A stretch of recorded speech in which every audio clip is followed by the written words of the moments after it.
bom dia. Você vai ver no Câmara hoje. Repercute na Câmara nova proposta de reforma da Previdência apresentada pelo governo. Intenção do Palácio do Planalto é colocar a reforma em votação na primeira semana de dezembro. O plenário da Câmara fecha a semana que marcou a aprovação de duas medidas provisórias importantes do pacote da mineração. Medida provisória que renegocia dívidas de produtores rurais causou muita polêmica no plenário ontem. A votação fica para segunda-feira. Hoje é sexta-feira, 24 de novembro, agora em Brasília, 9 horas e 1 minuto. Esses são os destaques do Câmara hoje, que já está no ar.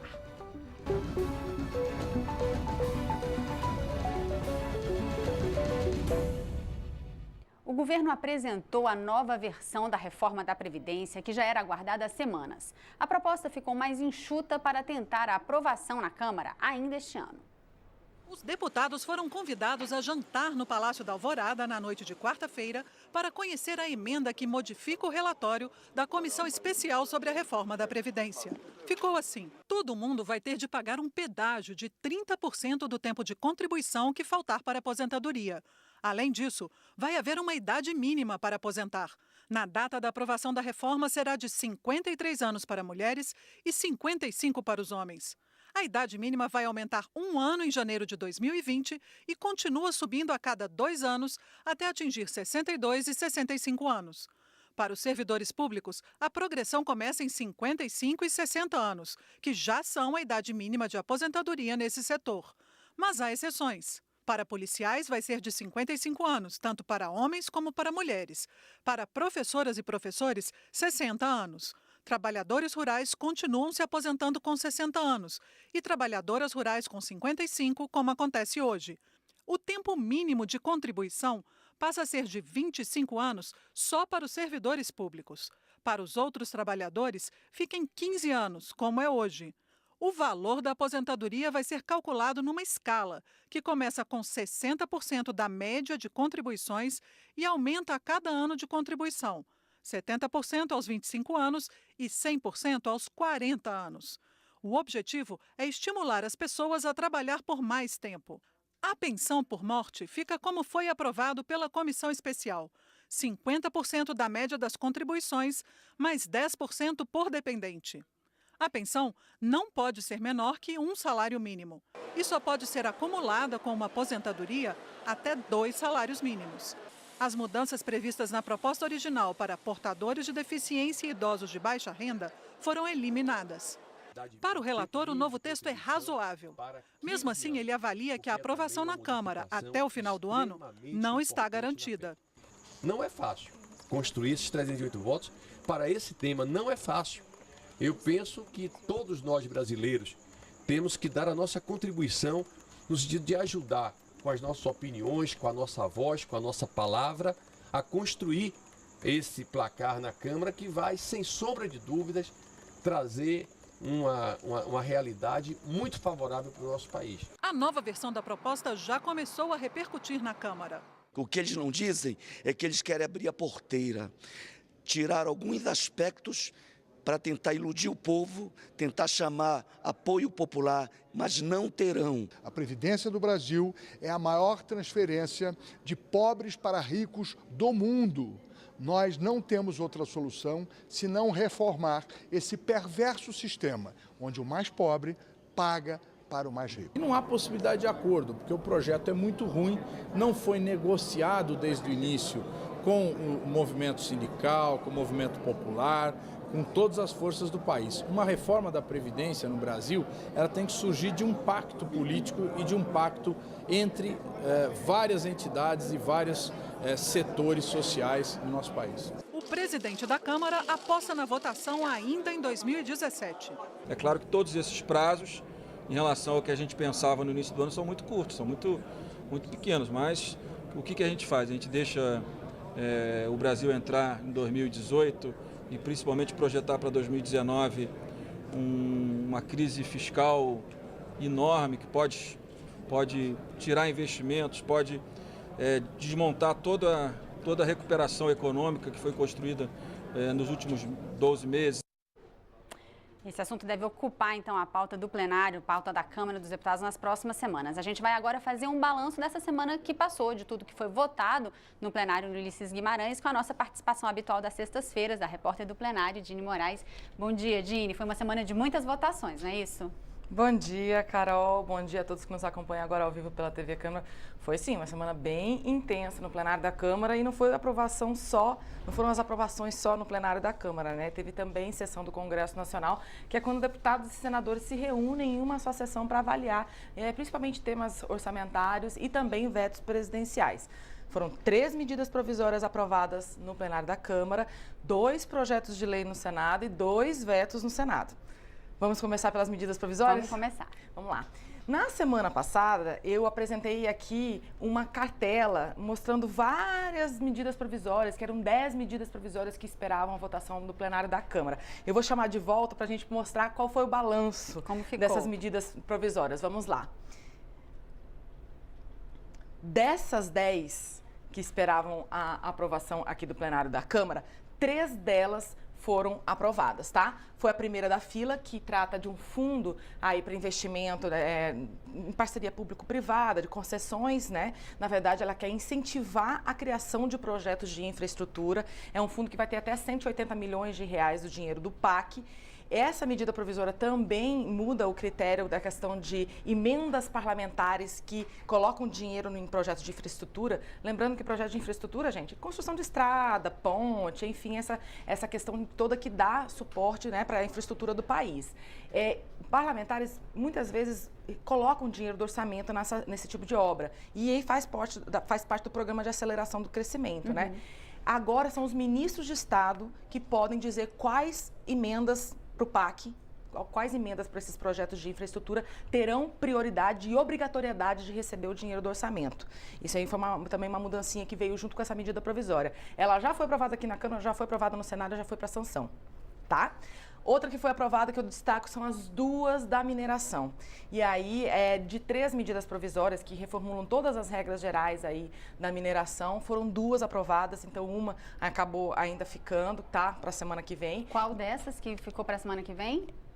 A 790, que é a que traz as regras mais gerais, por exemplo, a questão de pesquisa mineral, traz multa, são regras, é uma medida provisória mais complexa, porque ela tem mais regrinhas pequenas, assim, mas trata muito, muito, muito da questão da pesquisa. A pesquisa mineral ela é muito importante na etapa de mineração, porque é onde você define onde será retirado o mineral, qual é o tamanho da jazida, qual é o investimento que vai precisar ser feito lá, entendeu? E essa medida provisória, ela trata disso, trata de sanção, de pesquisa, então tem vários outros pormenores que pode ser que seja votada na semana que vem. Ela perde a validade na terça-feira. Mas vamos falar das que foram aprovadas? Vamos falar. Então, as que foram aprovadas. A primeira foi essa segunda, que cria regras para a arrecadação da CEFEM. A CEFEM ela é uma contribuição feita pelas empresas mineradoras para compensar o dano que a mineração traz. A gente sabe que a mineração é uma atividade muito danosa ao meio ambiente, né, Carol? E aos municípios onde ela recebe essa mineração.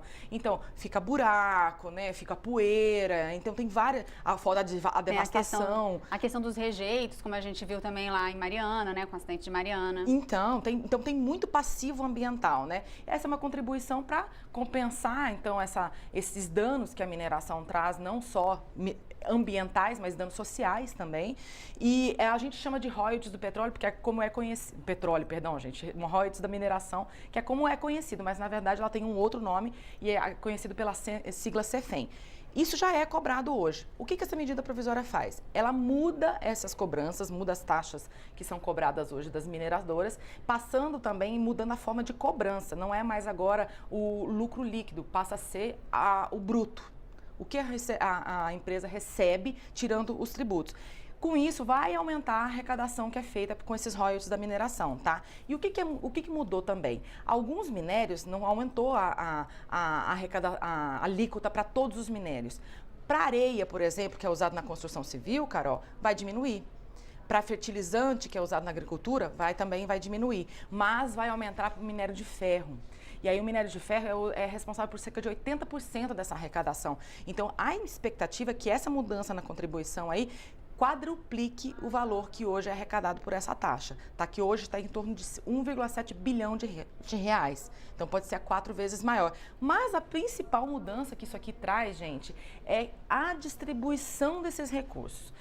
Hoje já é distribuído, né, para os estados e para os municípios produtores, mas essa mudança que que os deputados aprovaram aqui e também os senadores, que também já foi para sanção, é o seguinte: o município produtor recebe cerca de 60%, os estados produtores recebem 15% e os municípios que são impactados, mas não são produtores. Deixa eu dar um exemplo para você. O município passa uma estrada de trem pelo município que carrega o minério de ferro. Esse município recebe poeira, tem a estrada de ferro que é perigosa para os moradores. Então, esse município que hoje não recebe nada, esses municípios vão passar a receber 15% dessa arrecadação também. Então, eles também vão ter direito a uma compensação pelo dano que é causado pela mineração, não um dano direto, mas um dano indireto, muitas vezes, né? Certo. A União também, o governo federal também vai receber 10%, e aí vai ser dividido em vários órgãos, entre eles a nova Agência Nacional de Mineração, que foi a outra aprovação da outra medida provisória, e inclusive o IBAMA também vai receber dinheiro para poder prevenir desastres ambientais envolvendo mineração, como foi o caso que você mesmo falou agora há pouco, esse de Mariana. Essa Agência Nacional, na verdade, era um departamento que já existia, essa medida provisória muda alguma coisa, não é isso? Exatamente isso. Tem um Departamento Nacional de Produção Mineral, o DNPM, que é hoje responsável. Só que o DNPM, a grande crítica é que ele não tem estrutura suficiente para aguentar o setor de mineração que o país tem e o potencial que o país tem. Só para você ter uma ideia, vários parlamentares, inclusive o relator da medida provisória, citou o número de 20 mil processos parados no DNPM por falta de infraestrutura. Eles citaram até, por exemplo, que estados como Minas Gerais não têm carro para poder fazer a fiscalização. Então, eles aprovaram essa questão. Essa nova agência de mineração, ela vai ser transformada, então o DNPM hoje, que é um departamento, vai ser transformado numa agência reguladora, que é nos mesmos moldes do que já acontece, por exemplo, com o setor de telecomunicações, exatamente, a Anatel, um plano de saúde com a ANS, enfim, vai funcionar nesses moldes. E ela vai ser responsável por fiscalizar, por arrecadar essa taxa da CEFEM e também por fazer sanções às empresas que não cumprirem aí com as regras, né? A gente pode até citar, Carol, que, por exemplo, entre as sanções, ela vai poder apreender o mineral, por exemplo, que está sendo extraído irregularmente, e até os próprios fiscais, isso foi aprovado junto com a medida provisória, vão poder ter porte de arma. Dini, e além de todas essas votações no plenário da Câmara, teve também uma sessão importante do Congresso Nacional. Dá para falar um pouquinho sobre o que foi aprovado lá? Dá sim, vamos lá. E, esses dois projetos de lei que eu disse anteriormente, que foram aprovados, um deles, ele fala da questão da LDO, de como que deve ser liberada as emendas parlamentares. O outro remaneja cerca de 7 bilhões de reais do orçamento. Aí cancela uma ação, coloca mais dinheiro em outra que o governo considera mais prioritária. Uma dessas ações que vai receber mais dinheiro é, inclusive, a propaganda da reforma da Previdência para tentar conscientizar a população a respeito desse assunto. Agora, o que eu destaco de verdade são os 2 vetos presidenciais que foram derrubados. Gente, veto presidencial é uma coisa complicada de ser derrubada, não é simples. Ela precisa de muitos parlamentares, a maioria, tanto do Senado quanto da Câmara, para aprovar a favor da queda. E nesses 2 casos que eu vou citar, foram unânimes. Tanto parlamentares do governo quanto parlamentares da oposição, eles concordaram em derrubar esse veto. E lembrando, veto. O assunto ele foi aprovado na Câmara, aprovado no Senado, foi para sanção e chegou na hora da sanção, o presidente falou, não, isso aqui eu vou tirar porque não concorda com a Constituição, ou está contra, enfim, volta para o Congresso. E aí os senadores vão falar, não, peraí, deixa eu ver se esse veto aqui deve ficar ou não, será que o presidente está certo ou não? Neste caso, deputados e senadores avaliaram que o governo não estava certo, por isso derrubaram. O que acontece com o veto quando ele é derrubado? Ele é reincorporado à lei e passa, então, a valer de imediato como se lei fosse. Vamos falar dos 2. Um é o tal do encontro de contas. O que é o encontro de contas, Carol? É uma reivindicação antiguíssima dos prefeitos brasileiros, porque é o seguinte, os municípios devem dinheiro para a Previdência Social. E o governo tem repasse que deveria ter feito para o município e até hoje não fez. Então, o que essa medida faz? O que esse encontro de contas faz? Fala, beleza, prefeituras, vocês vão ter que me pagar, a gente pode renegociar qual é a dívida que vocês têm comigo. Mas antes do governo renegociar essa dívida, o governo vai ter que fazer uma continha. Olha, quanto que eu estou devendo para a prefeitura, quanto que a prefeitura está devendo para mim. O resultado dessa conta é que vai ser renegociado. Então, para você ter uma ideia, a estimativa é que cerca de 15 bilhões de reais das prefeituras deixem de ser pagos para o governo federal, porque o governo federal não repassou para eles. Então, é um crédito que a prefeitura tem junto ao governo federal. Então, isso alivia a conta dos municípios, né? Os prefeitos festejaram muito a queda desse veto. O outro veto trata da prorrogação da isenção fiscal dada para a construção de cinemas e para a compra de equipamento e reforma de cinema. É o chamado Recine, tá, gente? Essa taxa, ela está valendo desde 2012, já ajudou a construir mais de 1.000 salas de cinema. Então, a queda dela, a queda desse veto significa que essa isenção fiscal aí para o setor de cinema vai durar até o final de 2019. Pela medida provisória seria até o final deste ano, ou seja, até o mês que vem. Então foi bastante também comemorada por esse setor e que, segundo a deputada Jandira Fegali, é maior que o setor têxtil no país. Então tem muita gente aí, muitos empregos envolvidos e um potencial enorme para se crescer, segundo a deputada. Voltando a falar um pouquinho da pauta da Câmara, a gente viu aquela lista grande de medidas provisórias, só 2 foram aprovadas, 3 foram aprovadas essa semana. O que acontece com as outras? Qual a perspectiva aí para a semana que vem? Então, daquela lista lá, 3 foram aprovadas e aí chegou mais uma. Então, no balanço, ficaram 8 para a semana que vem, só que dessas 8, gente, 5 perdem a validade na terça-feira. Então, o que aconteceu? O presidente Rodrigo Maia já convocou a sessão para segunda-feira e, em especial, com uma preocupação, que foi uma medida provisória, inclusive, que tentaram aprovar ontem, mas não conseguiram por falta de acordo. Em especial, a medida provisória que trata do refinanciamento da dívida do setor rural. Então, essa daí eles vão tentar dar uma aprovação para ela na segunda-feira para ver se fazem um acordo com os senadores para se aprovar também aí na segunda-feira ou na própria terça-feira para que ela não perca a validade. As demais é possível que percam a validade, viu, Carol? Dini, muito obrigada pelos seus esclarecimentos, viu? Por explicar tudo direitinho pra gente aqui. É sempre um prazer. Bom final de semana a todos. Obrigada, Dini. A gente vai ver um pouquinho mais, então, sobre essa medida provisória que a Dini estava falando, dirigida ao setor rural, que esquentou os debates no plenário ontem e acabou ficando, então, para votação na semana que vem. A medida provisória tem de ser votada, como a gente falou, na segunda-feira, para não perder a validade. A medida provisória 793 facilita a negociação de dívidas previdenciárias de produtores rurais com o FUNRURAL, o Fundo de Assistência ao Trabalhador Rural. Deputados da oposição, como Glauber Braga, do PSOL do Rio de Janeiro, argumentaram que, aprovada, a MP vai permitir que grandes frigoríficos, como a JBS, renegociem suas dívidas previdenciárias. Outros deputados, como Afonso Florense, do PT da Bahia, e Júlio Delgado, do PSB de Minas Gerais, acenaram com uma negociação que substitua a MP por um projeto de lei, mas não adiantou. Nos debates, a bancada que representa o setor rural argumentou que a MP também beneficia médios e pequenos produtores do campo.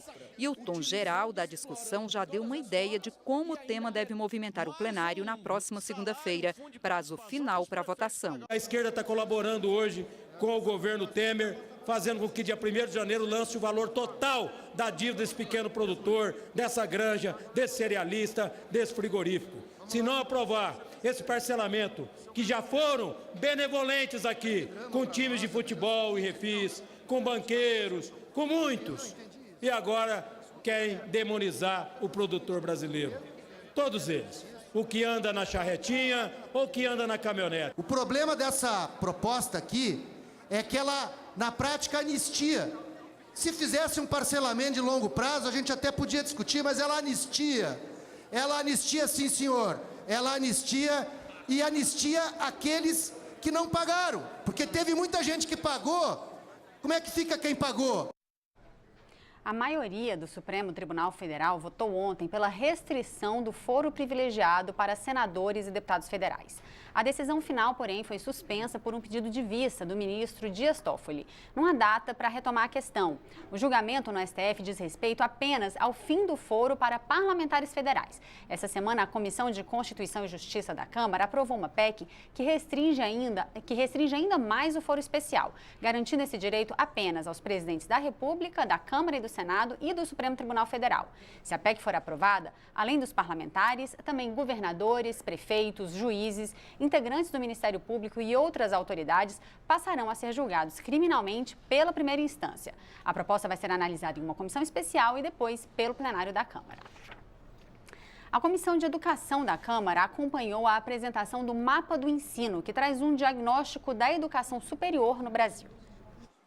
O ingresso no ensino superior cresceu 34% entre 2009 e 2015. A evolução foi possível graças à maior oferta de vagas nas instituições privadas e públicas, além do incentivo por meio de programas governamentais como o ProUni e o FIES. Mas os dados de 2015 que constam no Mapa do Ensino mostram que a partir de 2014 esse crescimento retardou. No caso da rede pública, houve uma queda do número de novas matrículas. Outro detalhe é que a taxa de evasão, ou seja, a quantidade de alunos que desistiram do curso superior, cresceu, atingiu 26% em 2015. O acesso ao ensino superior também é bem diferenciado de acordo com as regiões do país. A região Sudeste lidera o ranking de matrícula em cursos presenciais, com 46,6% do total. A região Norte tem apenas 7,1%. O mapa do ensino mostra ainda que a disputa de vagas é concentrada em certos cursos. Os mais procurados em 2015 foram Direito, Administração e Engenharia Civil. No caso da educação à distância, é diferente. Pedagogia é o curso mais procurado, junto com Administração e Serviço Social. Jovens de 19 a 24 anos estão em maior número nos cursos presenciais. Já no ensino à distância, a maior concentração de matrículas está na faixa etária dos 25 aos 34 anos. Essa diversidade da educação superior chama a atenção dos especialistas. Tem pouca gente entrando no ensino superior e esses poucos ainda concorrendo sempre nos mesmos cursos. Administração, Direito, Engenharia. Então, a graduação tecnológica, a modalidade à distância, que também facilita, né, para quem tem menos recursos, a valorização das licenciaturas, tudo isso junto, combinado, sem dúvida nenhuma, são alternativas para a gente atenuar os problemas da crise econômica e do financiamento estudantil. O mapa do ensino foi feito pelo Sindicato das Mantenedoras de Ensino Superior e um dos objetivos é orientar as políticas públicas para essa fase educacional. Deputados da Comissão de Educação da Câmara falaram da necessidade de investir mais em financiamento estudantil. Nós já fizemos o novo FIES. Esse novo FIES, o governo mandou uma proposta, o Congresso, na Câmara, já introduziu mudanças. E numa dessas mudanças, nós também estamos induzindo, por exemplo, formação de professores, tá certo? Formações adequadas ao desenvolvimento do Brasil. Então, existem vários mecanismos voltados para estimular o aluno a encontrar profissões mais adequadas dentro do interesse nacional.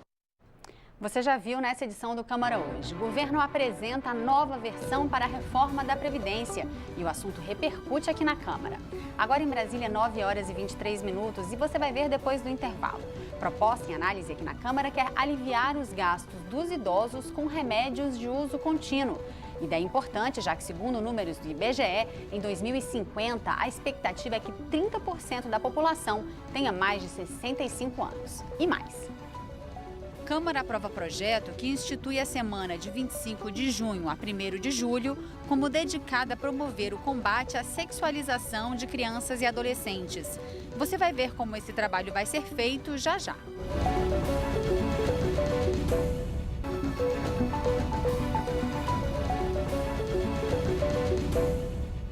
Agora em Brasília, 9 horas e 25 minutos, pelo horário brasileiro de verão. O Câmara Hoje está de volta com uma notícia que tem a ver com o envelhecimento da população brasileira. Segundo dados do IBGE, a expectativa de vida por aqui vem aumentando a cada ano. Em 2050, a estimativa é que cerca de 30% dos brasileiros tenham mais de 65 anos. Na Câmara, um projeto pretende aliviar os gastos dos idosos com remédios de uso contínuo. José Raimundo Machado dos Santos é engenheiro agrônomo aposentado. Aos 75 anos, gasta por mês cerca de R$2.000 só em remédios. Em média, eu uso pelo menos uns 20 medicamentos durante o mês, porque tem ainda problema da glaucoma, né? Só para glaucoma são 3 colírios que eu utilizo para glaucoma, cada um mais caro do que o outro. Tem o problema da pressão, os medicamentos para pressão, tem os medicamentos para artrite, reumatoide, tem os medicamentos para DPOC, para o problema das doenças respiratórias, né, que são pelo menos 3.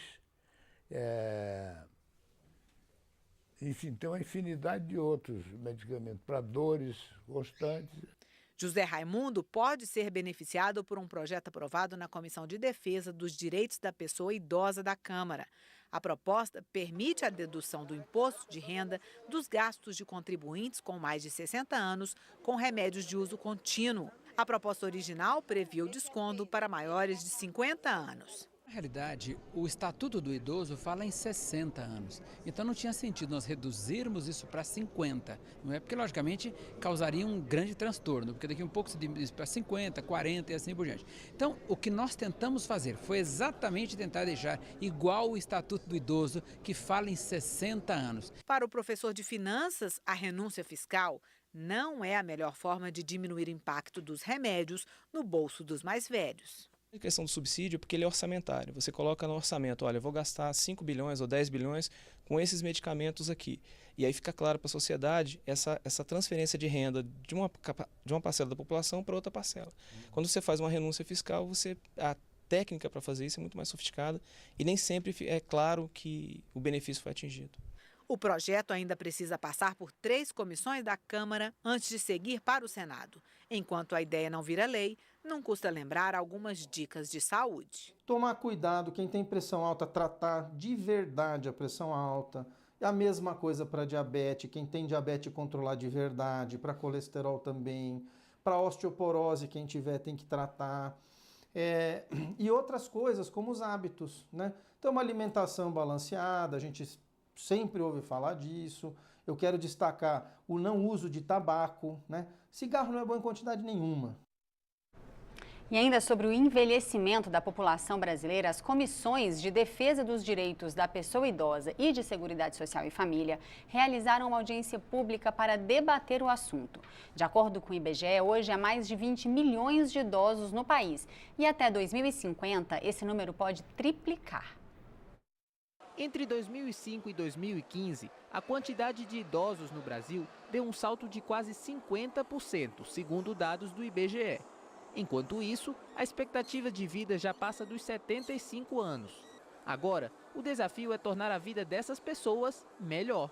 Uma audiência pública na Câmara discutiu como preparar o Brasil para ser um país velho, que é o que acontece quando a pirâmide etária se inverte, ou seja, os nascimentos e as mortes diminuem.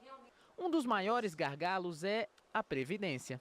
Nós teremos uma previdência cada vez mais com idosos, vivendo mais tempo, ou seja, recebendo benefícios por maior quantidade de anos e, ao mesmo tempo, aquela população mais jovem que é responsável pelo financiamento desses benefícios, ela está se reduzindo. O futuro que a gente está falando é dentro de, no máximo, 30 anos. E nós temos que adequar o nosso país a não mais ser um país do futuro, mas um país de idosos. Mas para os convidados ouvidos, não é só com a questão fiscal que o Brasil deve se preocupar. Diversos estudos que mostram que a interação entre idosos e pessoas mais jovens, sendo o idoso alguém responsável, de certa forma, pelo cuidado dessa pessoa mais nova, ele está lendo algum livro ou ele está realmente cuidando dessa pessoa, algo como uma babá, leva a diversos benefícios até de saúde. Então, a queda da depressão, há também um aumento na noção de sentido da vida e há um aumento na expectativa de vida desse idoso. A sugestão para debater o assunto partiu do deputado Goulart, que quer ouvir mais especialistas para orientar as prioridades da Câmara. Eu tenho certeza que com esta iniciativa da comissão, né, e promover novos debates, que nós vamos ter novos estudos aqui, que termina até março, uma nova audiência pública em abril, né? já com dados concretos. Então, vai surgindo políticas públicas para que a gente possa tratar da vida, porque a população de idosos cresceu muito.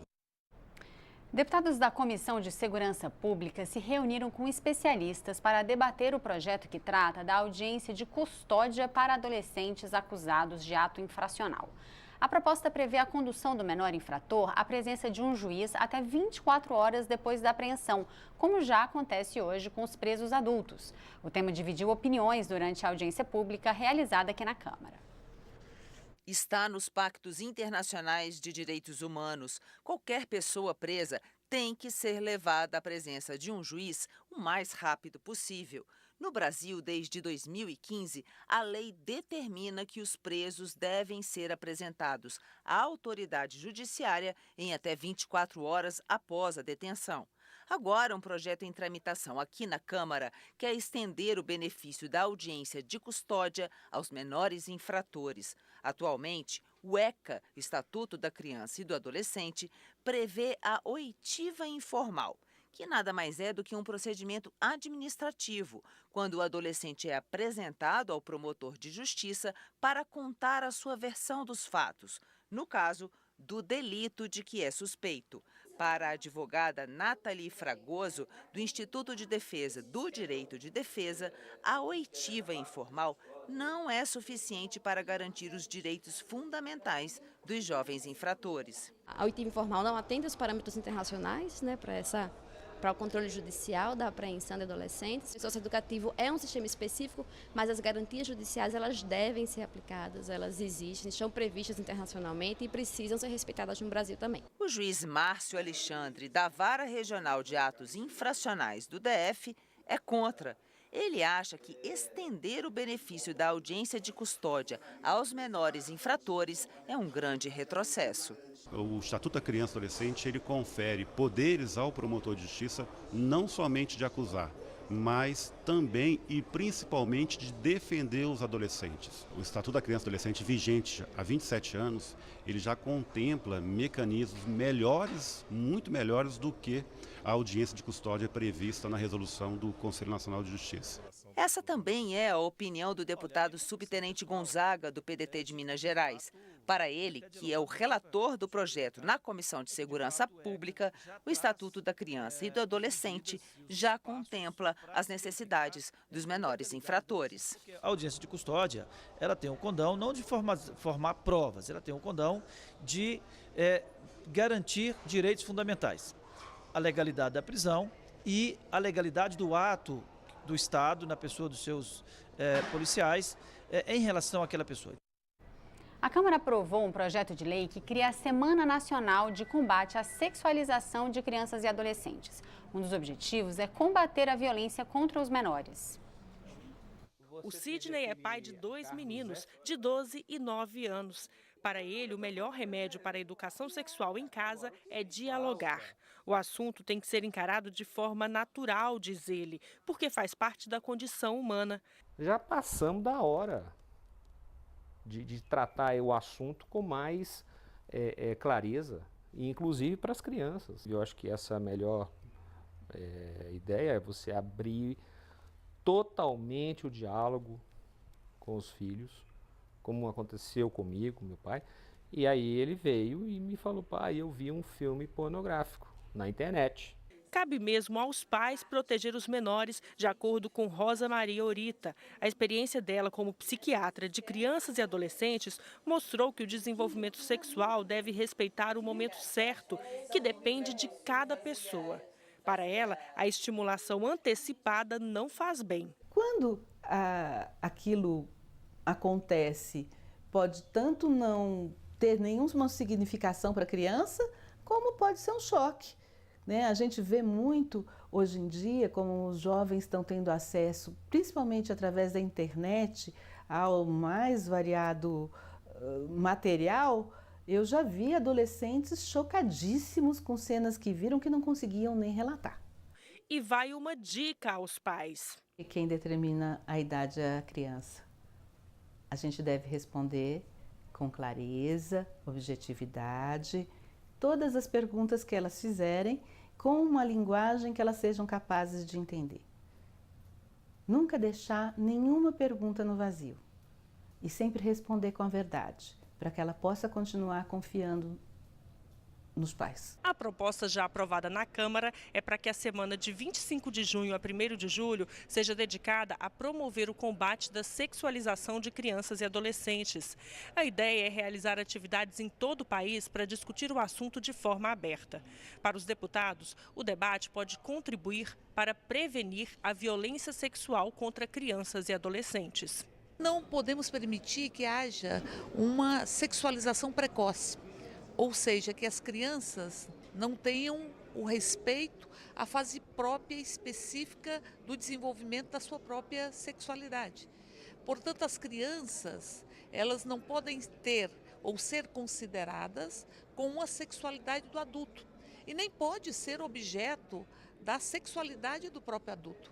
A erotização tira, como se diz, a alegria de ser criança. A minha preocupação maior é que nós possamos respeitar as crianças do nosso país. Nós queremos respeitar que ela possa ser criança. Por isso eu tenho chamado a atenção dos pais, das autoridades religiosas, as ONGs, nas escolas, para que eles se preocupem com isso.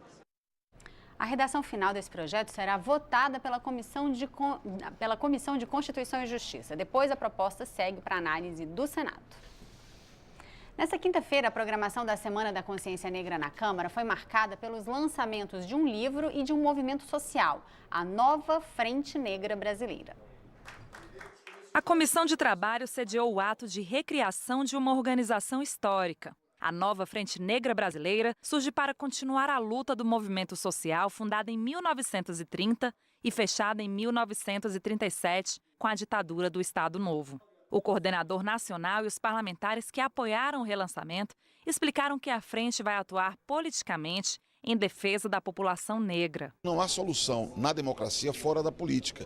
Eu considero que, assim como nós temos que incorporar as mulheres, que representam mais da metade da população brasileira, temos também que incorporar os negros, que correspondem, negros e pardos, mais da metade da população brasileira e que ficam à parte dos espaços de poder. Todas as políticas públicas, pensadas para o Estado brasileiro não atendem 100% das necessidades da população negra, seja na área da educação, seja na área da saúde, seja na área do trabalho, seja na área de desenvolvimento urbano, ou seja, então nós estamos pensando uma nova maneira de propor uma forma de inserir essa população nesse projeto nacional. O repertório bibliográfico sobre a condição do negro no Brasil, lançado nos formatos impresso e digital, é um livro de referência que facilita o acesso a leis, discursos legislativos e estudos que debatem e denunciam a condição do negro no Brasil, da colonização até os dias de hoje.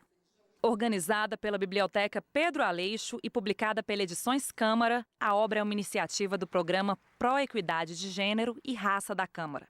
E esses dois temas se comunicam no conteúdo da bibliografia. Um dos temas mais recorrentes é a questão da mulher negra, duplamente discriminada. Há muitos trabalhos que fazem essa interação entre raça e gênero. Uma contribuição intelectualizada, uma contribuição da escrita, de pessoas que se dedicaram a combater, a fazer uma análise crítica de como se dá as relações raciais nesse país. E nessa edição do Câmara Hoje, você viu, o governo apresenta a nova versão para a reforma da Previdência e o assunto repercute aqui na Câmara. Propostas em análise aqui na Câmara querem aliviar os gastos dos idosos com remédios de uso contínuo. Ideia importante, já que segundo os números do IBGE, em 2050, a expectativa é de que 30% da população tenha mais do que 65 anos. A Câmara aprova um projeto que institui a semana de 25 de junho a 1º de julho como dedicada a promover o combate à sexualização de crianças e adolescentes. E essa edição do Câmara Hoje fica por aqui. Hoje é sexta-feira, 24 de novembro. Neste momento em Brasília, 9h40. Para você é um ótimo dia, um bom final de semana.